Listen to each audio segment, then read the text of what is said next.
Papi. Kuja. Ni kama tunda? Kama tunda. Kwanza ngoja. Ulikuwa unafanya nini kwa nyumba? Wewe umetulia. Mimi niko naona vyombo ndio hizi. Nataka unisaidie kuosha ndio hizi nguo kumaliza. Kwanza uanze na vyombo. Babe. Leo ni tani yako.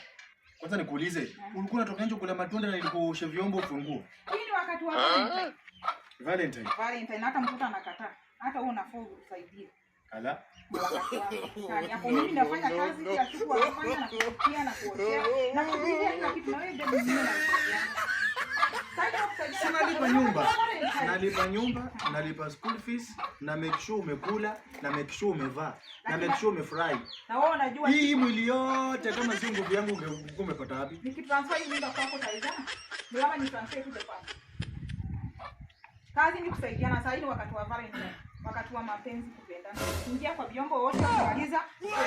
Jo sasa uko mimba na ni Valentine, nioshe vyombo, nifue nguo. Nani ataenda kazi? Utaenda job? Hapana. Utalipa nyumba? Utalipa nyumba? Lazima kusaidiane. Utaenda kazi? Kazi ni kusaidiana. Utafai longi uende job? Kusaidiana. Hivi kwangu ni visirani zimetoka. Kusaidiana ni huyu mtoto. Huyu mtoto siwezi inama saa hii. Bebe sasa unasaidia ni mali. Nifue nguo, nioshe vyombo, nikakupikie. Mtoto ndio huyo shule, kila kitu naniachia. Sikiliza. Sitaki maneno. Sitaki maneno. Na vizuri uko na bahati sana, ni vizuri uko na bora. Tunasaidiana.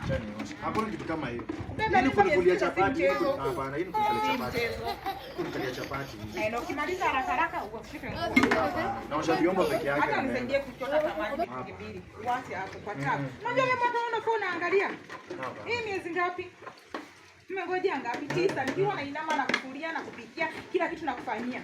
Wewe ni kwa sababu asubuhi uoga uende kazi kutafuta. Sikatai. Lakini sasa kila kitu mimi ndio nilikuwa nafanya juu kwa mimi. Ndio, kuna wakati hata ofisi tunataka kupumzika. Haya. Mtoto anakataa. Unaamua unalala. Hivyo fanya kazi. Mama wewe nitafikia matunda kingine muongezeni. Hapana bebe hivi. Nini wakati wa Valentine? Wanaume lazima watu wanasema kama ni mimba yangu hivi ni pesa hivi. Hapana? Mimba sasa hii mimba ya kwanza ilikuwa hivi, ya tatu ilikuwa hivi. Kwanza unajua mtu wa kwanza labda alikuwa wa pili ni wako. Hata kama uende mbali. Hata uende mbali na mimi. Hata tukae pamoja hivyo. Saidiane, hata jikoni ukitaka uende kajisaidie. Hiyo Valentine na hiyo mapenzi mimi. Ikikuwa hii ni hivyo. Siingia usifanye kazi nyingine. Uache tu umemaliza nyumba, umeosha vyombo, umeosha nguo, umefua nguo.